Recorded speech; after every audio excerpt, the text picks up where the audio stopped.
ایک لومڑی ایک چیل کی سہیلی بن گئی۔ دونوں میں اتنا پیار ہوا کہ ایک دوسرے کے بغیر رہنا مشکل ہو گیا۔ ایک دن لومڑی نے چیل سے کہا، کیوں نہ ہم پاس رہیں؟ پیٹ کی فکر میں اکثر مجھے گھر سے غائب رہنا پڑتا ہے۔ میرے بچے گھر میں اکیلے رہ جاتے ہیں اور میرا دھیان بچوں کی فکر میں لگا رہتا ہے۔ کیوں نہ تم یہیں کہیں پاس ہی رہو؟ کم از کم میرے بچوں کا تو خیال رکھو گی۔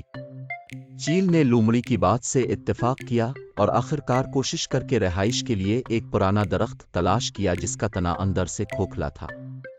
اس میں شگاف تھا۔ دونوں کو یہ جگہ پسند آئی۔ لومڑی اپنے بچوں کے ساتھ شگاف میں اور چیل نے درخت پر بسیرا کر لیا۔ کچھ عرصہ بعد لومڑی کی غیر موجودگی میں چیل جب اپنے گھونسلے میں بچوں کے ساتھ بھوکی بیٹھی تھی، اس نے اپنا اور اپنے بچوں کا پیٹ بھرنے کے لیے لومڑی کا ایک بچہ اٹھایا اور گھونسلے میں جا کر خود بھی کھایا اور بچوں کو بھی کھلایا۔ جب لومڑی واپس آئی تو ایک بچہ غائب پایا۔ اس نے بچے کو بہت تلاش کیا مگر وہ نہ ملا۔ آنکھوں سے آنسو بہانے لگی۔ چیل بھی دکھاوے کا افسوس کرتی رہی۔ دوسرے دن لومڑی جب جنگل میں پھر شکار کرنے چلی گئی اور واپس آئی تو ایک اور بچہ غائب پایا۔ تیسرے دن بھی ایسا ہی ہوا۔ اس کا ایک اور بچہ غائب ہو گیا۔ چیل لومڑی کے سارے بچے کھا گئی۔ لومڑی کو چیل پر شک جو ہوا تھا وہ پختہ یقین میں بدل گیا کہ اس کے تمام بچے چیل ہی نے کھائے ہیں، مگر وہ چپ رہی۔ کوئی گیلا شکوہ نہ کیا۔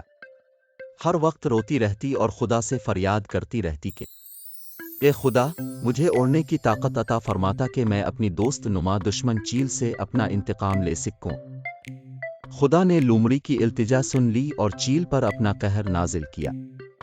ایک روز بھوک کے ہاتھوں تنگ آ کر چیل روزی کی تلاش میں جنگل میں اڑی چلی جا رہی تھی کہ ایک جگہ دھواں دیکھ کر جلدی سے اس کی طرف لپکی۔ دیکھا کچھ شکاری آگ جلا کر اپنا شکار بھوننے میں مصروف ہیں۔ چیل کا بھوک سے برا حال تھا۔ بچے بھی بہت بھوکے تھے۔ صبر نہ کر سکی، جھپٹا مارا اور کچھ گوشت اپنے پنجوں میں اچک کر گھونسلے میں لے گئی۔ ادھر بھنے ہوئے گوشت کے ساتھ کچھ چنگاریاں بھی چپکی ہوئی تھیں۔ گھونسلے میں بچھے ہوئے گھاس پھوس کے تنکوں کو آگ لگ گئی۔ گھونسلہ بھی جلنے لگا۔ ادھر تیز تیز ہوا چلنے لگی۔